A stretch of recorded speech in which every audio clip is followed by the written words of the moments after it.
여러분 안녕하십니까? 오늘은 제5주 1회차로서 우리 교과로서는 문화예술 경영,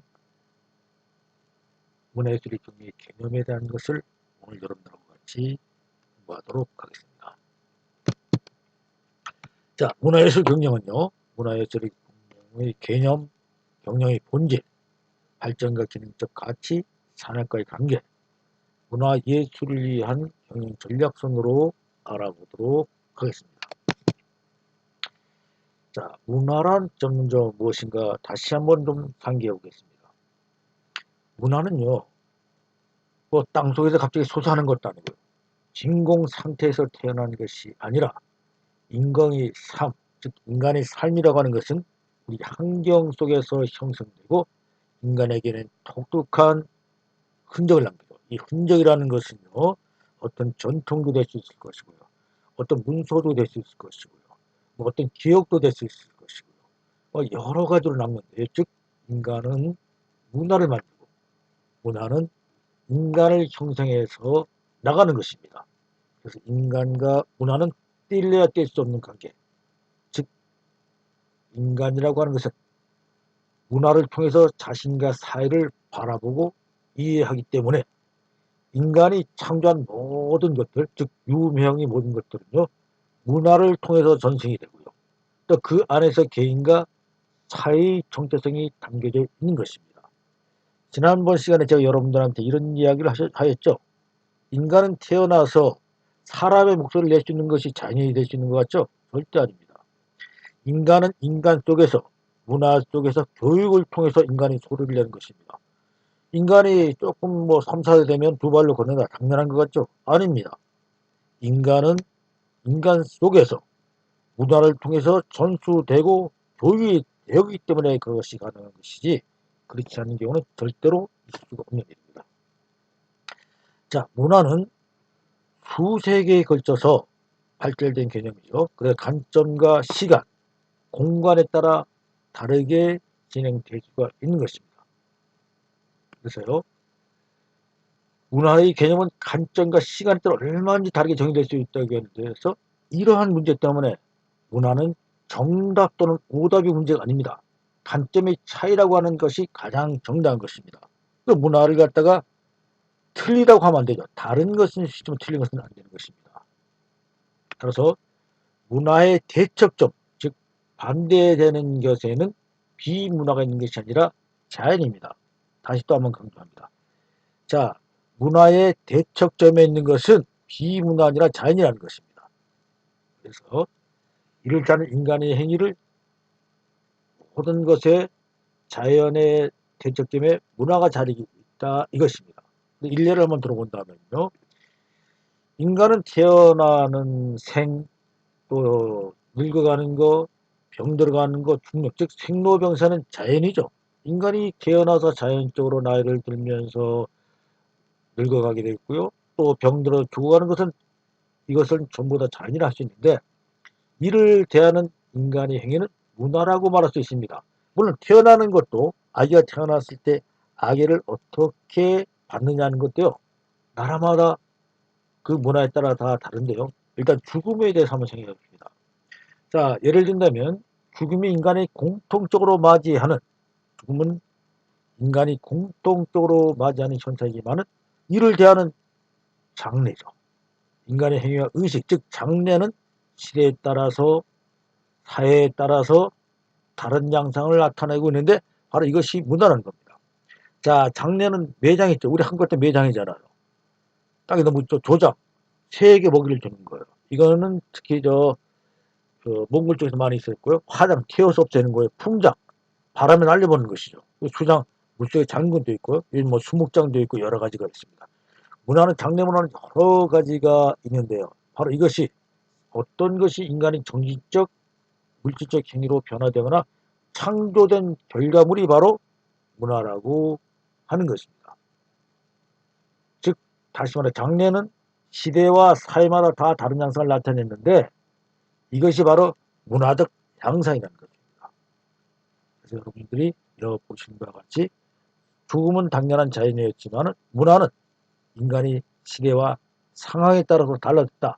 장례 문화가 있는데 이 장례 문화는 매장하는 것부터 쭉 이런 것들이 있다라는 얘기입니다. 불과 한 100여십 년, 100년이나 됐나요? 몽골에서는 부모가 늙으면요. 부모님을 이렇게 커다란 가죽 주머니에 넣어서 큰 나무에 매달고 자식들이 그것을 하살로 싸서 부모를 돌아가시 한 다음에 이것을 세계에 던져줬어요. 그러면 이것은 문화인데 이거는 뭐 부모들이 자식을 원망하지 않아요. 자연한 순리로 받아들였던 겁니다. 이 문화에 따른 것이죠. 그래서 문화라고 하는 것은 그 시대적 상황에 따라서 사람들이 대체적으로 인정을 받아들이는 것이죠. 이것이 문화라 하는 것을 문화의 개념에 대해서 한번 다시 또 좀 생각을 나눠봤습니다. 자, 다음은 문화에서 양질 전환의 원리에 따라서 바뀝니다. 그 문화가 어떻게 바뀌는지를 갖다 제가 설명드려보려는 거예요.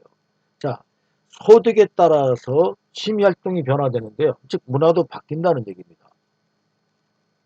자, 무슨 일을 하든 간에요. 현재의 우리 위치나 상황은 어떤가 하는 것을 우리가 생각해 봐야 됩니다. 우리는 어느 방향으로 나가는지도 알아야 되겠고요. 우리는 지금 어느 방향으로 나가느냐. 또 우리가 나가는데 최선의 방법인 것이 무엇이냐를 고민하는 것은 굉장히 가치 있는 일이죠. 근데 세상에는요. 뭐 억지로 되는 것이 없습니다. 다 단계가 있고 다 시기와 기회가 있는 것입니다. 즉 쉽게 얘기하면 다 때가 있다는 말이죠. 그 중에서도요. 제가 오늘 여러분들한테 소득에 따른 취미활동의 변화를 갖다가 좀 재밌는 문화와 연관이 되기 때문에 설명을 드리려고 합니다. 자, 우리 한국에 67달러 이거 뭐 하면 뭐 또 10,000달러 1995년도에 2007년도에 한 21,000달러 2009년도에 17,000달러 IMF 따면서 떨어졌어요. 그리고 20,000달러로 우리가 2010년도에 회복돼서 지금 뭐 30,000달러 수준에 왔는데요. 자, 67달러의 수준을 가지고 지금 우리 커피 문화가 많이 형성되어 있는데요. 커피 마실 수 있나요? 커피 못 마십니다. 그럼 주로 뭘 했느냐? 바로 어른들 이렇게 합숙 잡고 노름했어요. 조금 더 많은 고스톱을 했었죠. 그리고 우리나라가 10,000달러가 조금 더 넘어서기 시작하니까 이제 골프도 했고요. 또 테니스에서 골프로 왔어요. 10,000달러면 테니스, 15,000에서 한 20,000달러면 골프를 치기 시작해요.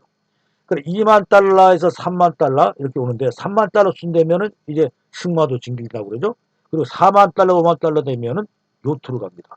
요트가 가장 질이 높은 그런 취미 활동이라고 하는데요. 이렇게 소득에 따라서 국민의 취미는 달라지게 되고 바뀌게 되는 겁니다. 그래서 우리 목표는 가능한 적은 비용으로 빠른 시간 내에 우리가 원하는 이상적인 문화의 수준에 도달하는 것입니다. 근데 여기서 제일 큰 오해는요. 처음부터 높은 수준에 올라가면 수 있는지 아는데 그건 전부 안 되는 것입니다. 뭐 그럴 때 보이지만 다 쉽지 않은 겁니다. 처음부터 질을 따지다가는 질력도 다 놓치기 마련인데요.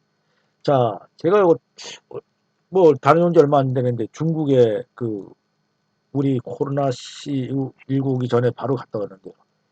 뭐 교통이 너무 엉망이에요. 야, 이건 왜 이러냐 하는데요, 여러분. 우리 한국은 지금 교통문화가 굉장히 좋아졌는데 우리도 얼마 전까지 그랬어요. 다 시기와 때가 된다는 겁니다. 자, 그렇다면 우리는 어떻게 빠른 시간 내에 우리가 원하는 문화에 도달할 수 있느냐 이것을 갖다가 한번 어느 사례를 들어서 한번 생각해 보도록 하겠습니다. 이게 실제입니다. 제가 이 논문에서 본 내용인데요. 어느 학교에서 도자기 만드는 그 학교인데요. 팀별을 두 팀을 만들어서 도자기 만드는 과제를 줬어요. 그래서 한 팀에게는 가장 걸작품 하나만 딱 내라 이렇게 얘기했고요. 다른 팀에는 뭐 질은 따지 말고 많은 내라. 가능한 많이 만들 것을 주문해서 평가로 그 평가도 많이 내면 무게로 달아서 점수를 주겠다고 하니까요. 그래서 많은 것들을 내기 시작했어요. 그런데요. 결과는 어땠는가 하면 양으로 한 팀은 양도 많았지만은 멋진 걷작품도 많이 나왔다는 것입니다. 그러나 걷작품 하나라고 한 것은 걷작품 하나가 별로였을 점뿐만 아니라 작품도 좋은 것이죠. 이게 바로 양의 진로의 전환 법칙의 예입니다. 일정 양이 확보되어야 저 좋은 질이 나온다는 것입니다.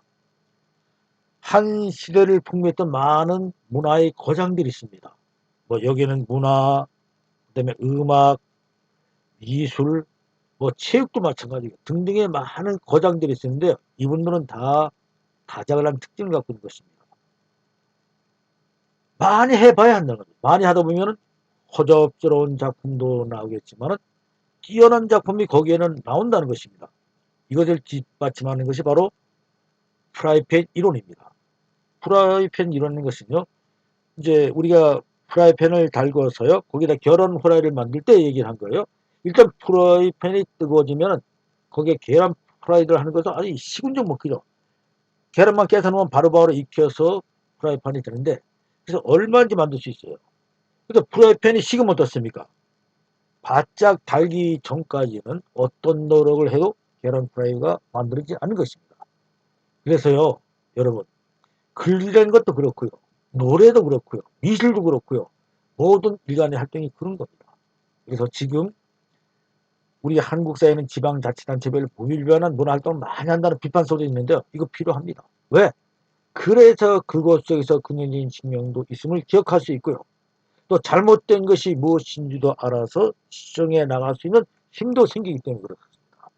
그래서 여러분, 무엇이든지 해보는 게 중요합니다. 여러분들 마찬가지입니다. 무엇이든지 해보세요. 처음부터 멋진 작품을 기대할 수는 없겠지만 이것저것 하다 보면요, 좋은 것을 만들 수 있는 방법과 그 다음에 노하우를 터득하게 되는 것입니다. 이것은 하고 뭐 저것은 하지 말고 이렇게 하면 좋은 것 같다는 것은 뭐 시행착오는 줄일 수 있는지 몰라도 여러분, 좋은 거 만들어내기 어려집니다. 그래서 여러분들, 아까 제가 프라이팬 이론을 얘기했는데요, 이것저것 뭐 제안하다 보면 프라이팬이 데울 수 없는 겁니다. 그렇다고 너무 방만하게 많은 돈을 투자하고요, 노력을 투자하자는 것이 아닙니다. 경제적으로 분배는 하되 또 원하는 것을 할 수 있도록 노력하긴 하지만은 가능한 한 많은 것을 해보는 것이 중요하다는 내용을 말씀드렸습니다. 자, 다음은 예술이 뭔지 한번 알아보겠습니다. 자, 그 예술이라는 것은요, 일반적으로 일정한 목적을 효과적으로 달성하기 위하여 어떠한 재료를 가공하고 형성하여 객관적인 성과나 물건을 산출하는 능력 또는 활동으로서의 기술을 총칭하는 것입니다. 다시 한번 합니다. 일정한 생활 목적을 효과적으로 달성하기 위하여 어떠한 재료를 가공하고요, 또 형성하여서 객관적인 성과나 물건을 산출하는 능력 또는 활동으로서의 기술을 총칭하는 것입니다. 그래서 이 원을 한번 좀 알아보면요. 자, 원적으로 보면요, 알트는 그 원어인 라틴어인 알츠에서 돌입하다, 고안하다는 의미를 가지고요. 컨스트는 본래 알고 있다, 할 수 있다는 의미의 콘넨으로부터 비롯되었습니다. 이들은 모두 곤란한 과제를 교모하게 해결할 수 있는 숙련된 특수한 기술을 가리키는 것입니다. 따라서 이 용어는 예술과 함께 수공, 손으로 만드는 거 있죠, 기타 실용적인 기술들을 포괄하는데, 특히 컨스트는 옛날에는 학문, 지식, 지혜 등의 의미로 사용되었습니다.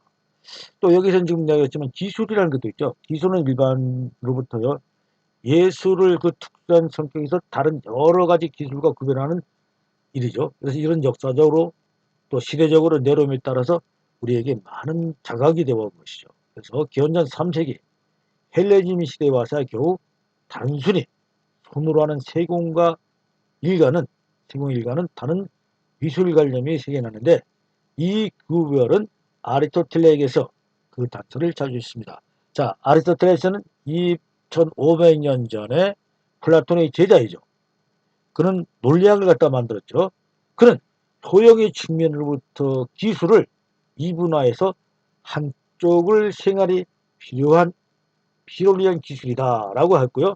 다른 한쪽은 기분 전환과 쾌락을 위한 기술이라고 명명했습니다. 전자는 즉 다시 말해서 필요를 위한 기술, 어디에 필요해? 생활에 필요한 것이죠. 전자는 실용적인 기술, 후자는 소위 예술을 가리키는 거죠. 후위는 뭐가 죠? 기분 전환과 쾌락을 위한 기술인데요. 예술적이 높은 수준의 것이라고 여겼습니다. 즉 일반 생활에 필요한 기술보다는 예술적이 높은 수준의 기술이라는 관점을 갖고 있었다는 얘기입니다. 자, 그러면요, 이번에는 예술에 대해서 한번 좀 알아보겠습니다. 예술은 도대체 뭐냐? 자, 예술의 근원은요, 예술의 창조 근원 여러 가지 가설이 있죠. 여러 가지 설이 있는데, 이를테면요, 상상력, 유의 충동, 모방 충동, 표출 충동 등 여러 가지로 분류가 됐습니다. 그래서 예술의 존재 양식이 공간적인가, 시간적인가, 또는 이것이요, 시간적인가 또는 그 매체가 무엇인가에 따라서 여러 가지로 분류되고 있습니다. 예를 들자면요, 뭐 건축이라, 조각, 공예 등의 공간예술, 무용, 연극, 영화 등의 종합예술, 또는 회화, 조각, 문해, 연극, 영화 등의 종합예술과 건축, 음악 등의 자유예술 등 여러 가지로 분류할 수가 있는 것입니다. 자, 예술관에는요, 예술관에는 예술이 성립을 절대정신이라는 우주의지, 뭐 계시 등에 의한 표현이 있죠. 특히 종교적으로 그것들이 많은데, 또는 예술가의 자유로운 구상이나 잠재의식부터 감정의 표현이 있다고 하는 감년론 내지는요, 낭만주의가 있고요. 또 실제 하는 것을 형상학적으로 봤냐고 표현한다고는 또 사실주의도 있죠. 근대에는 예술 매체의 다양화가요, 또 이러한 예술의 분류는 점점 세분화돼가는 경향이 있습니다. 왜냐하면 점점 예술 분야도 종류가 많아지고 양도 많이 확대됨에 따라서 세부적으로 세분화될 수밖에 없는 것이죠. 그래서요, 급속한 기술의 발전은 예술과 기술의 하에, 고대와는 다른 의미겠지만 좀 예술학, 뭐 미학 또는 기타 학문적 방법의 운영이 예술 현상을 해명하고 있다는 것입니다. 그래서 여러분들에게 예술은 무엇인가를 알아봤고요. 다음번에는 문화 경영에 대해서 알아보도록 하겠습니다. 자, 문화 경영이라 하는데요. 그러면 자, 문화는 기본적으로 인간의 두뇌에 속하죠. 즉, 여러분, 자, 다시 한번 말씀드립니다. 문화는 기본적으로 인간의 두뇌에 존재하는 것입니다. 어디에 존재해요? 두뇌. 따라서 눈으로 확인하기가 어렵죠. 두뇌 속에서 우리가 존재한다는 얘기는 눈으로 확인하기 어려운 것입니다. 이런 것을 갖다가 우리가 무형자산이라고 불리는 이유가 여기 있다는 것입니다. 왜 문화를 갖다가 무형자산을 하느냐 하는 것은 눈으로 확인하기 어렵기 때문에. 왜? 문화는 기본적으로 인간의 두뇌에 존재하기 때문에 그렇다는 것입니다.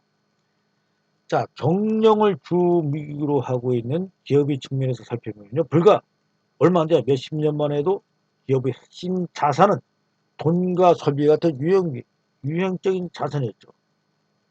그러나 이제 오늘날 세대에 와서는요, 유형 자산만으로 증가하는 불확실성과 급격하게 변화하는 시장 한계에 대처하기 어려워졌죠. 즉, 오늘날은 G사회라는 세상이 됐습니다. 그래서 새로운 패러다임으로 진화됐기 때문에 기업으로 하여금도 이제 새로운, 즉 지식 기반 지식사회라고 하는 이러한 새로운 시대의 경영 방식을 요구하고 있다는 것입니다. 그래서 오늘날 문화예술의 경영의 본질은요, 전통적인 문화예술을 계속 발전시키고, 전통적인 문화예술이죠. 계속 발전시키고, 새로운 문화예술을 창조하고, 모으고, 공유하는, 하고 또 이를 활용하는 것이라는 것입니다. 이제 문화예술 경영은 부가 아닌 필수 생존 요소로 자리매고 있다는 특징을 가지고 있습니다. 또 여러분들도 마찬가지겠지만 대부분의 많은 사람들은요, 문화예술이 중요하다고 합니다. 그렇지만은 문화예술 경영에서 큰 성과를 이루기는 참으로 어렵죠. 왜냐하면요, 보이지 않는 문화예술을 관리하기가 어렵기 때문입니다. 문화예술은 아무리 사용해도 줄어들지 않으면요, 않죠. 또 다른 문화들과 연결되어 진화를 거듭하는 그런 특성을 갖고 있고요. 뿐만 아니라 문화예술은 무형의 자산 성격이 강하기 때문에 완전히 어느 한 곳에 기속되기도 어렵습니다. 이러한 문화예술이 고유한 소통 때문에 문화예술 경영을 성공적으로 도입하고 유지하기란 참으로 어려운 것입니다. 자, 문화예술 경영에 대한 논의 한 가지 주의할 점이 있죠. 그것은 문화예술 경영 니코로 문화예술 관리가 아니라는 겁니다. 경영은 전반에 걸쳐 패러다임으로 경영 원리나 문화예술 경영은 조직 구성원, 간섭, 인프라 등 문화예술 이런 모든 구성 요소에 적용됩니다. 이에 말해서 문화예술 관리라고 하는 것은 관리, 문화예술의 중요성을 인식하고 이를 체계적 조직적으로 관리하는 데 초점을 맞춘 것으로 주로 관리 시스템으로 비교되는 정부시설에 바탕을 두고 있는 것입니다. 쉽게 말하자면 문화예술 관리는 문화예술 경영이 필수 요소 중에 하나라는 것입니다. 자, 그래서 문화예술 경영은요, 문화예술은 산업고용 브랜드가 국가 경쟁력을 조절하고요, 문화예술과 산업부 시대에 적용된다는 것입니다. 문화예술 경영은 경영 전반에 걸친 패러다임으로서의 경영 원리입니다. 문화예술 경영은 조직, 구성원, 간섭, 인프라 등 문화예술을 이루는 모든 구성 요소에 그것을 작용할 수 있다는 특징을 갖고 있습니다. 자, 그러면 문화예술 경영이라는 것에 대해서 한번 예를 들어보면서 같이 생각해 보겠습니다. 자, 문화예술 경영을 갖다 어떻게 가능할까 하는 것을 설명하기 위해서는요, 먼저 이해를 돕기 위해서 루브르 박물관을 이야기해 보도록 하겠습니다. 자, 루브르 박물관은 도대체 경제 규모는 어느 정도일까요? 직원은 약 한 2,000명 된대요. 그리고 루브르는 2013년도에 930만 명이 방문했고요. 입장료 수입에서 6천만 유로를 거둬들였습니다. 또 아비다비 훈관을 주셨죠. UAE에 아비다비 정부가 지불하는 루브르 브랜드 사용료는 연 2,500원을 받습니다. 여기에 각종 수입사과 기업의 후원금 등을 합치면 총 수익금은 약 한 4,600불에 달한다고 합니다. 4,200원에 달한다고 합니다. 그러나 전체 운영 예산은 6천억 원 수준입니다. 그러니까 모자라는 죠, 돈이. 그래서 2,070억 정도가 모자라는 것은 매년 정부가 지원해주고 있는 것입니다. 그렇다면 루브르 박물관은 재정 적자를 면치 못하고 있는 셈인데요. 하지만 루브르 박물관이 쏟아지는 높은 국가 브랜드, 또 엄청난 경제 파급 효과를 생각하면 이 정도는 뭐 도덕지혜라는 겁니다. 충분히 감당할 수 있다는 거예요. 문화예술 경영이 졸릴 근거가 바로 여기에 있습니다. 언뜻 보지만 손이 나는 것 같지만 그게 손이가 아니죠. 엄청난 브랜드 가치를 갖다가 만들어내고요. 민족의 자긍심 또는 어떤 단체, 어떤 지역의 자긍심과 근제를 표출시키는 것입니다. 기본적으로요, 수익을 목표로 하지 않는 비영리기관에 대한 경영 효율성을 목표로 하지만 경영 효율성을 증진하는 맥락도 결코 단지 않습니다. 즉, 돈을 뭐 보면은 비경영적인 요소도 있지만 경영적인 요소도 굉장히 중요하다는 이야기입니다. 자, 그래서 직접적인 수익 창출보다는요, 문화 가치를 극대화시키고 나아가 간접적인 경제 효과를 비롯한 다양한 문화 관광의 파급 효과를 목표로 하는 겁니다. 루브르 박물관의 수입이 오지만 루브르 박물관 때문에 프랑스를 갔다가 오는 많은 사람들일 것이고요. 이들이 연계된 관광도 할 것이고요. 또 이들이 잠을 잠 숙박도 할 것이고요. 물건도 많이 팔아질 것이고요. 그 부수적인 효과가 엄청나게 크다는 얘기예요. 그래서요, 문화예술 경영은 그 범위가 매우 넓고 실질적인 응용과 적용 가능성이 높은 영역인 것입니다. 그래서 박물관과 미술관, 극장을 비롯한 공연예술 영역의 시설 및 각종 아트센터, 예술축제, 그리고 예술가와 예술제도, 예술시장 전반적인 문제 등이 문화예술 경영인 것이고요. 사회적 관계 속에서 벌어지는 모든 문화예술 활동이라는 것입니다. 즉 문화예술에 대해서 우리가 오늘 쭉 보면서 문화예술 경영을 보는데요. 문화예술 경영은 보이지 않는 더 많은 것들이 이를 뒷받침해주는 능력이 된다는 것입니다. 국가의 브랜드 가치를 높일 수 있고요.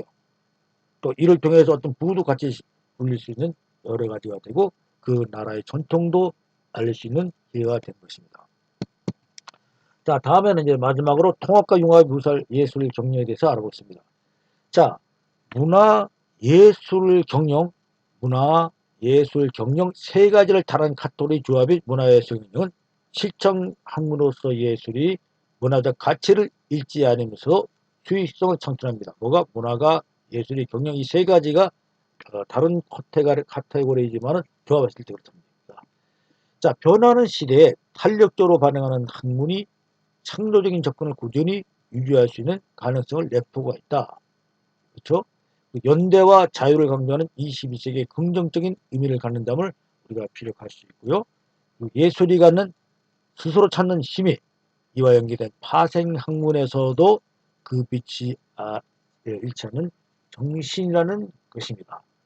그래서 이제 이번 첫째 시간에는 이것까지 강의를 하도록 하겠습니다. 수고하셨습니다.